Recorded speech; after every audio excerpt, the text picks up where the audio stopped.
Hello दोस्तों, कैसे हैं आप सब। तो हम लोग क्या कर रहे हैं कि घटना चक्र पूर्वावलोकन का अपना एमसीक्यू का क्वेश्चन का प्रैक्टिस कर रहे हैं। अगर पीछे का क्लास नहीं देखे हैं तो देख लीजिएगा। कारण क्या होता है कि एक सीरीज से देखते हैं, एक सीरियल नंबर से देखते हैं तो ज़्यादा फायदा होता है, समझ में ज़्यादा अच्छा से आता है। कोई भी बुक पढ़िए, चाहे कहीं भी क्लास करिए, एक सीरियल नंबर से ही देखिए और पढ़िए।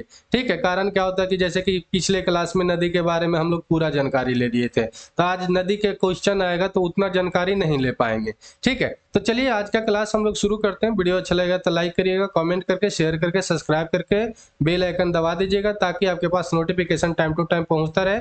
इसका पीडीएफ डाउनलोड करना चाहते हैं तो आप टेलीग्राम का लिंक दिया होता है वीडियो के डिस्क्रिप्शन में, वहां पर जाइएगा, टेलीग्राम ज्वाइन करके अपना सारा पीडीएफ डाउनलोड कर लीजिएगा।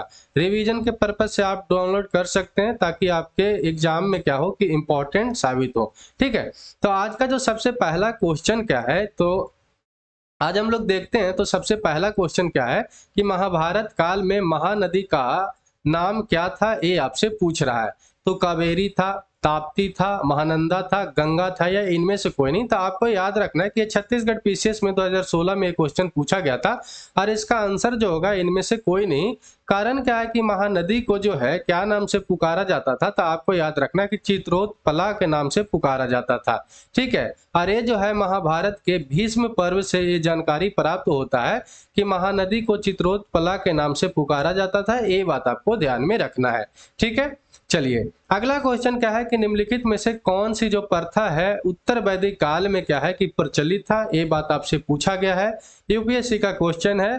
धर्म, अर्थ, काम, मोक्ष, ब्राह्मण, क्षत्रिय, वैश्य और शूद्र, ब्रह्मचर्य, गृहस्थ आश्रम, ठीक है, वानप्रस्थ, संन्यास, इंद्र, सूर्य, रुद्र और मरुत। ठीक है। तो इनमें से क्या है जो उत्तर वैदिक काल में क्या है कि प्रचलित था, कौन सी प्रथा प्रचलित था। तो आपको याद रखना है कि दो प्रथा प्रचलित था।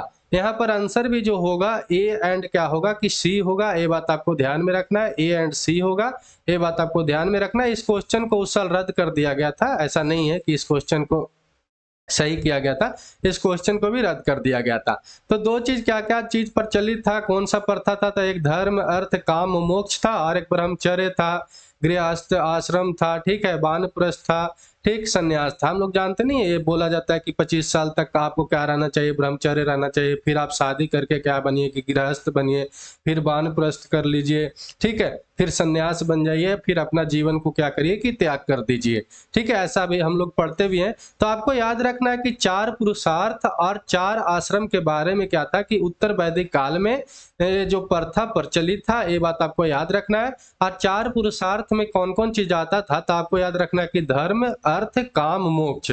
और आश्रम में क्या आता था, तो मतलब कि ब्रह्मचर्य आता था, गृहस्थ आता था, वानप्रस्थ आता था और संन्यास आता था। ये 4 को क्या 4 चीज आता था, ये बात आपको ध्यान में रखना है। ठीक है। 4 पुरुषार्थ जो होता था मानव जीवन का क्या होता था कि आधार स्तंभ होता था, बेस एकदम होता था। और जिनका सफलता जो होता था क्या चीज पर निर्भर होता था, तो आश्रम पर निर्भर होता था। ये बात आपको ध्यान में रखना है। धात्वक है कि मतलब कि ये माना जाता है कि ये जो जानकारी मिलता है चारों आश्रम के बारे में, जो जानकारी मिलता है कौन से उपनिषद से मिलता है, ये भी क्वेश्चन पूछ लेता है। तो आपको याद रखना है कि जावलो उपनिषद से मिलता है, ये बात आपको ध्यान में रखना है। कौन सा उपनिषद से मिलता है, तो जावलो उपनिषद से मिलता है, ये बात आपको याद रखना है। क्योंकि एक क्वेश्चन पूछा गया है कि चारों आश्रम के बारे में जानकारी कहाँ से मिलता है, कौन से उपनिषद से मिलता है। तो आपको याद रखना है कि सर्वप्रथम ये जो मिलता है जावलो उपनिषद से मिलता है, ये बात आपको ध्यान में रखना है। ठीक है। चलिए अगला क्वेश्चन क्या है कि रीत, धर्म और रीत भारत के प्राचीन वैदिक सभ्यता के एक केंद्रीय विचार को चित्रित करते हैं। इस संदर्भ में निम्नलिखित कथनों पर आपको क्या करना है कि विचार करना है। यूपीएससी का एक क्वेश्चन था। तो जो धर्म जो बताता है कि व्यक्ति के दायित्व एवं स्वयं तथा दूसरों के प्रति व्यक्तित्व कर्तव्यों की संकल्पना है। ठीक है। और दूसरा जो आपका है कि रीत जो है मूलभूत नैतिक विधान है जो सृष्टि और उसमें अंतर्निहित सारे तत्वों के क्रियाकलापों के संचालित करता है। ये बात आपसे पूछ रहा है।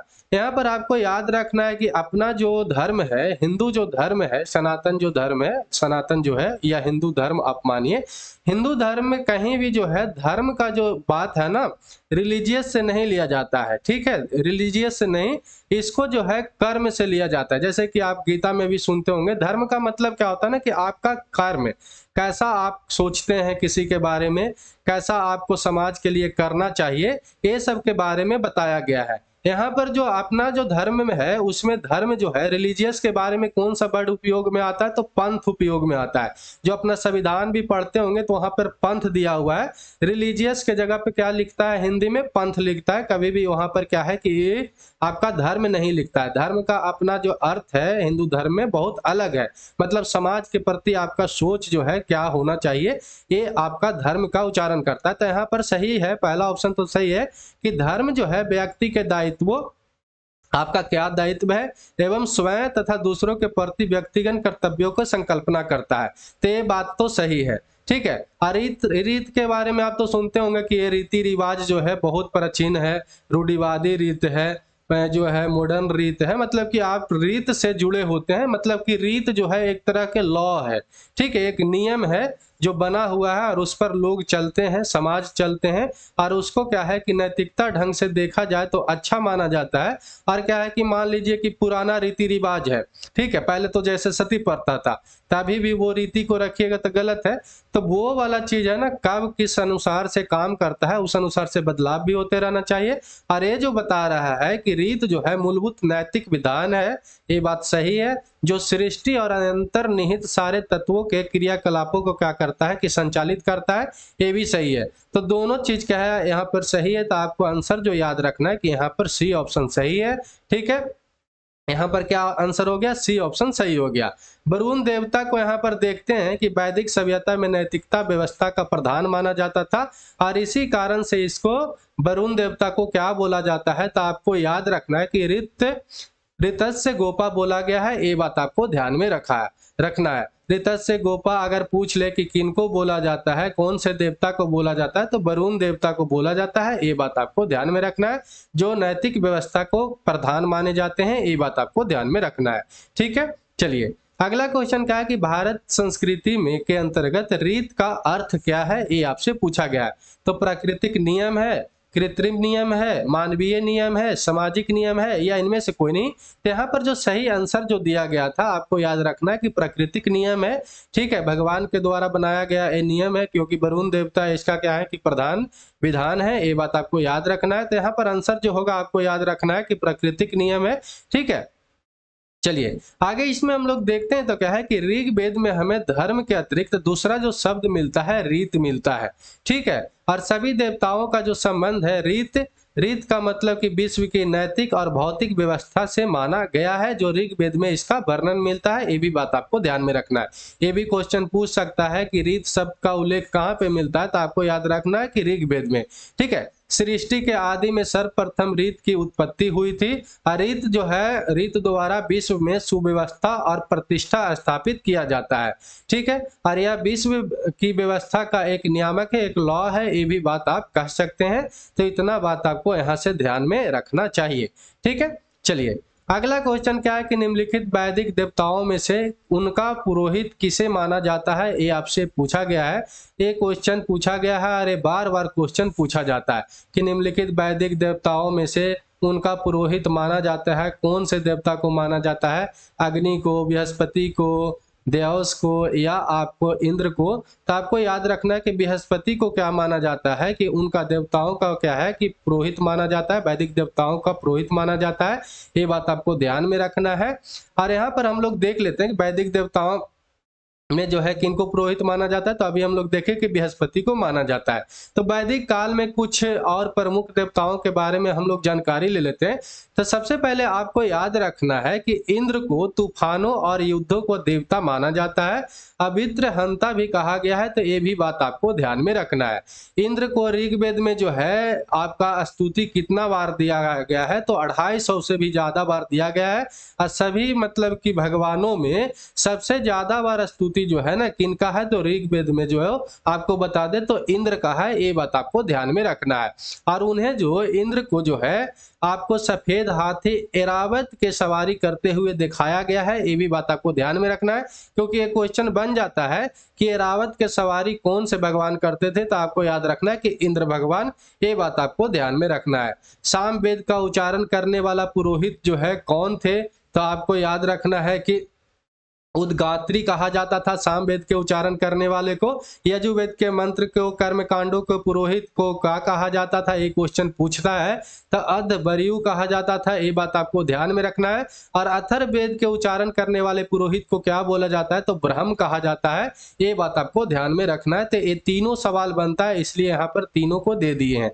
ठीक है, जब PDF डाला जाएगा तो इसको रिवीजन भी कर लीजिएगा। इतना आपको क्या करना है कि ध्यान रखना है ताकि ये सवाल आपका नहीं छूटे। जितना जितना इंपॉर्टेंट सवाल बनता है ना, यहाँ पर ये दे दिया गया है। ठीक है, चलिए अगला क्वेश्चन क्या है कि निम्नलिखित में से कौन सी ब्रह्मवादिनी, ठीक है, थी जिसमें से कुछ वेद और मंत्रों की क्या थी कि रचना की थी। ब्रह्मवादिनी या विदुषी लिखा रहता है, आपको कंफ्यूज नहीं होना है। ब्रह्मवादिनी और विदुषी, इसका मतलब होता है ज्ञानी महिला। ठीक है, ज्ञानी मतलब कि पढ़े लिखे ज्ञानी महिला, ये बात आपको ध्यान में रखना है। तो कौन जो थे कि वेद के मंत्रों के क्या किए थे कि रचना किए थे। अब जाहिर सी बात है कि वेद के मंत्रों की जो रचना करेंगे, कोई स्त्री हो या पुरुष, तो वो ज्ञानी तो होंगे ही। ठीक है, तो यहाँ पर बताया गया है कि कौन थे, तो लोपामुद्रा थे, गार्गी थे, ठीक है, लीलावती थे या सावित्री थे। तो आपको बता दें कि यहाँ पर लोपामुद्रा थे, ये ऑप्शन आपका सही हो जाएगा, ये बात आपको ध्यान में रखना है। वैदिक साहित्य में कई ऐसे विदुषी स्त्रियों का उल्लेख किया गया है। विदुषी का मतलब होता है ज्ञानी, ये बात आपको ध्यान में रखना है। ठीक है, ज्ञानी महिलाओं का क्या किया गया है कि उल्लेख किया है, जिन्होंने क्या किए थे कि वेद के मंत्रों के रचना किए थे, ये बात आपको ध्यान में रखना है। जिसमें जैसे कि अपाला, घोषा, विश्वबारा, लोपामुद्रा, ये सब क्या थे कि इंपॉर्टेंट थे, ये बात आपको ध्यान में रखना है। और लोपामुद्रा जो थे ना अगस्त ऋषि के पत्नी थे, ये भी बात आपको ध्यान में रखना चाहिए। तो क्वेश्चन पूछ सकता है कि लोपामुद्रा जो थे कौन थे, तो अगस्त ऋषि के क्या थे कि पत्नी थे, ये बात आपको ध्यान में रखना है। ठीक है, चलिए अगला क्वेश्चन क्या है कि ऋग वैदिक काल में जो है निष्क शब्द का प्रयोग एक आभूषण के लिए होता था, किंतु परवर्ती काल में बाद के समय में उसका जो है प्रयोग इस अर्थ में होने लगा, शस्त्र के रूप में, कृषि औजार के रूप में, लिपि के रूप में या सिक्का के रूप में। तो आपको बता दें कि निष्क या निशाका इसका नाम लिखा रहेगा, निशाका भी कहीं कहीं पे लिखा रहता है, निशाका। ठीक है, और इसका क्या है कि ये दोनों नाम एक ही है, दोनों एक ही चीज है, ये बात आपको याद रखना है। और ऋग वैदिक काल में जो है ना क्या चीज के रूप में इसका उपयोग होता था, तो गले में ये हार के रूप में उपयोग होता था। सोना का बना रहता था, स्वर्ण का बना रहता था, और क्या पहना जाता था, गले के हार के रूप में पहना जाता था। लेकिन उत्तर वैदिक काल में क्या हुआ कि इसको विनिमय, बिजनेस जब होता था ना, उसमें ये क्या किया जाने लगा, सिक्के के रूप में प्रयोग किया जाने लगा। यहाँ पर आंसर जो हो जाएगा आपका डी ऑप्शन सही हो जाएगा, ये बात आपको ध्यान में रखना है। ठीक है, चलिए अगला क्वेश्चन क्या है कि ऋग वैदिक काल में जो है निष्क जो है किस अंग का आभूषण था, तो आपको अभी बताया था कि एक गले का हार था, तो यहाँ पर आंसर जो हो जाएगा गला का। ठीक है, चलिए अगला क्वेश्चन क्या है कि प्राचीन भारत में निशाका जाने जाता था, तभी बता रहे थे या निष्क रहे या निशाका रहे, क्या था, तो एक सवर्ण आभूषण था। तो यहाँ पर आंसर जो हो जाएगा ए ऑप्शन आपका सही हो जाएगा। अनिशाका को निष्क गिरवा भी कहा गया है, ये भी बात आपको ध्यान में रखना है। और एक क्वेश्चन बनता है कि इसके स्त्री और पुरुष पहनते थे, तो आपको याद रखना है कि पुरुष और महिलाएं इसको दोनों पहनते थे, जिसको बाद में हम लोग विनिमय में इसको प्रयोग करने लगे। एक निश्चित वजन दिया गया, मानक तैयार किया गया, सिक्के के रूप में इसको प्रयोग किया जाने लगा उत्तर वैदिक काल में, ऋग वैदिक काल में नहीं, उत्तर वैदिक काल में।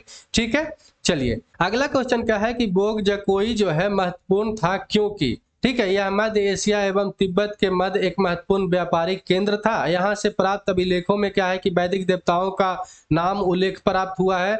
वेद के मूल ग्रंथों की रचना यहीं हुई थी। ठीक है, उपयुक्त में से कोई नहीं। तो आपको बता दें कि इसका जो खोज हुआ था 1907 ईस्वी में खोजा गया था। ये तुर्की में, मध्य तुर्की में एक गांव है, ये बात आपको ध्यान में रखना है। और यहाँ से जो है ना देवताओं के क्या है कि एक मतलब शिलालेख प्राप्त हुआ है, और उसमें क्या है कि देवताओं का नाम उल्लेख है, ये बात आपको ध्यान में रखना है। तो ऑप्शन जो हो जाएगा बी ऑप्शन सही हो जाएगा। इंद्र भगवान, ये सब देवताओं के इंद्र, वरुण, मित्र, नक्षत्र देवताओं का उल्लेख मिला है। और जो माना गया है उसका जानकारी पता चलता है जब कार्बन डेटिंग किया जाता है तो 1400 ईसा पूर्व के अभिलेख माना जाता है। और ऋग वैदिक काल से क्या होता है कि रिलेट होता है, ये बात आपको ध्यान में रखना है। 1907 ईस्वी में विंकलर ने इसको खोज किया था। अब वो कोई जो है आपको याद रखना है कि उत्तर मध्य तुर्की में स्थित है। और इससे साफ साफ पता चलता है ना कि ज्ञात होता है कि जो वैदिक आर्य लोग जो थे ईरान से होकर यहीं से भारत आए थे, ये भी बात आपको ध्यान में रखना है।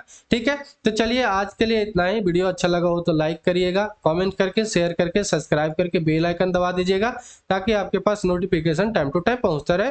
तो जय हिंद, जय भारत।